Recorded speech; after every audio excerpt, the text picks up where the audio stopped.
Welcome back. You're watching Power Breakfast here on CNBC-TV18. We spoke about what the global cues are like, but now we have our research team joining in with what the trade setup looks like, the stocks that are likely to be in the news, and the action from the F&O space as well. Hey guys, a very good morning to all of you. Reema, let me come across to you first up. What is the market setup looking like today?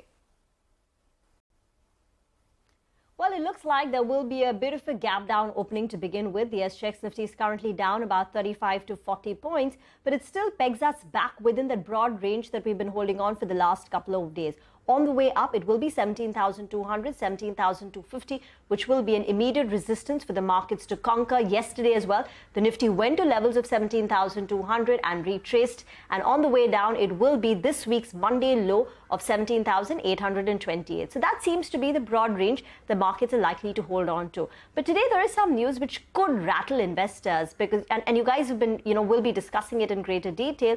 But the long-term capital gains benefits of a majority of the debt mutual funds could go away, and that could rattle the investment sentiment in the market to some extent because a lot of people would have debt mutual funds.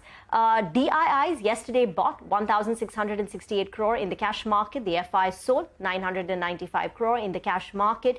Amongst individual sectors, watch for banks. Yesterday, the banks came under severe pressure. The Nifty Bank underperformed, ending with a cut of 1%, and it also closed below the 200-day moving average. IT could be in focus because Accenture reported numbers yesterday, and remember, this is in no way seen as a lead indicator for what IT companies are likely to report when they come out with their Q4 numbers in April, because now IT companies have gone into the silent period. But Accenture's numbers, Q2 particularly, was very strong, record order wins, and the stock ended with a gain of close to about 7.5%. And also, as you pointed out, the global backdrop. Yesterday, Wall Street ended with some green on the screen after Janet Yellen seems to reassure investors that in a way they are prepared to take additional actions if required to support the bank depositors. So that's the global backdrop, and that's going to be guiding and dominating sentiment. But we will be tracking IT very closely, banks, and of course this development on the debt mutual funds. Back to you. Yes, we will. And of course, we'll discuss that in greater detail as well. Thank you for all those cues, Reema. Abhishek is joining us now with all the stocks that are in news today. Well, to begin with, Vedanta, they'll hold a board meet on 29th of March to consider interim dividend. This will be the 5th interim dividend that they may consider. Bharat Electronics, the Ministry of Defence has signed a contract with BEL and Indian Air Force, the two orders worth about 3,800 crores for supply of medium power radar and digital radar warning receiver for Indian Air Force. NBCC, they have seen 4 buyers participate and successfully bid for 415 crore of commercial built-up space at WTC, New Delhi. So IRCTC signs an MOU to provide helicopter ticket booking service to pilgrims of Sri Kedarnath. HAL, the OFS has got a strong response. The non-retail portion has seen a subscription of 4.5 times. So government will exercise the green shoe option or the another 1.75% stake sale. Lupin, they have received tentative approval from US FDA for obeticholic acid tablets. This tablet has an annual turnover of about $255 million in USA. Back to you. Okay, all right. Those are all the stocks in focus. And finally, Mangalam is joining in with all the cues from the F&O space. Hey, Mangalam. Good morning. So the SGX Nifty is Friday morning is indicating that we would see a softer start. But, the good part is that it would start right in the support zone. If you just take a look at it, the Nifty lows of the last few days have been held. And as a result of which, the FIs have gone ahead and bought in index futures, almost 1,000 crore worth purchase in index futures.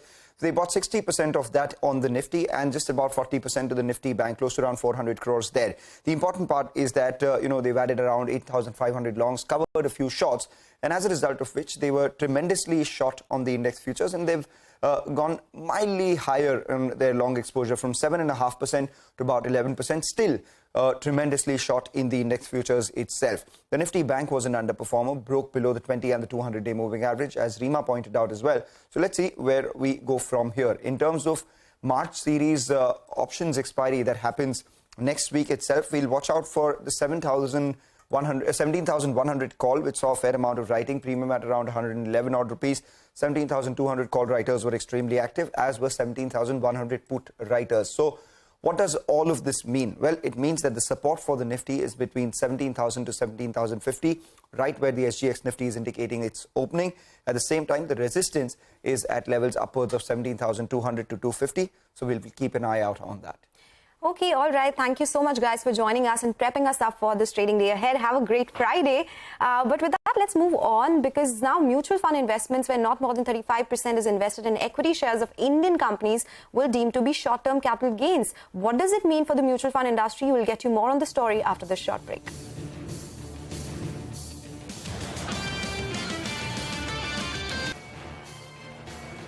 Welcome back. You're still tuned into Power Breakfast on CNBC-TV18. Well, let's talk about the mutual fund space, because there is a big update there. It's a blow to debt mutual funds, because as per the proposed amendment in the Finance Bill 2023, the mutual funds who invest not more than 35% of their holdings in equity shares will now deem to be short-term capital gains. What it means is, if a mutual fund is not investing more than 35% in any of the funds, that would mean they are investing in, say, debt mutual funds, gold, or any other category. Now any gains from those will be taxed under short-term capital gains. This applies to all the investments made on or after April 1, 2023. Now what would the categories be which would be impacted? The debt funds, because majority of the portion goes into bonds or, the debt side, international funds, and also gold funds as well. Now the current tax structure in these three funds is short-term capital gains. They are taxed at the slab rate, whichever is applicable to an individual. Long-term capital gains, which is when you hold an asset for more than 36 months, there it is taxed at 20%, and also indexation benefit is available. And that's the reason why people invested in these funds. But now the proposed amendment says that if debt mutual funds are held for more than 3 years, they will no longer enjoy the indexation benefit. They will no longer be eligible for this 20% tax rate as well. Additionally, grandfathering will not be extended to market-linked debentures. They already saw market-linked debentures, that is another tax regime in the budget, and this is an additional blow that has come by. So of course, these funds will be in focus, and we'll be discussing more on that. In fact, let's get in Pavitra as well. Pavitra, what are the experts saying about this?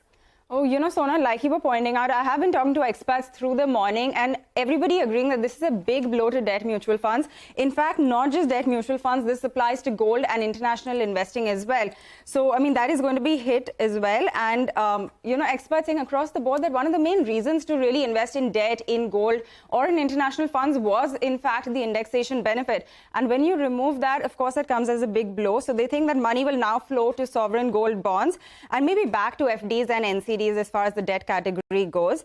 In fact, speaking of the indexation benefit, it's not only that is lost, but they will also be taxed at a marginal rate. So that is something that we need to keep in mind.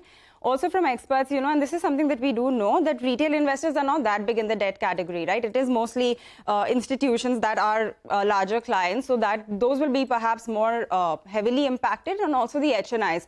So that is the part of the market that could see perhaps more of an impact, but across the board, everybody agreeing that this is a huge blow to the debt mutual funds. Oh, it is, of course. Pavitra, thank you so much for getting us all those details, and we'll keep discussing what the impact could be on the industry as a whole and these categories in particular. For now, we have run out of time on this edition of Power Breakfast. Do stay tuned. Bazaar Morning Call comes up next.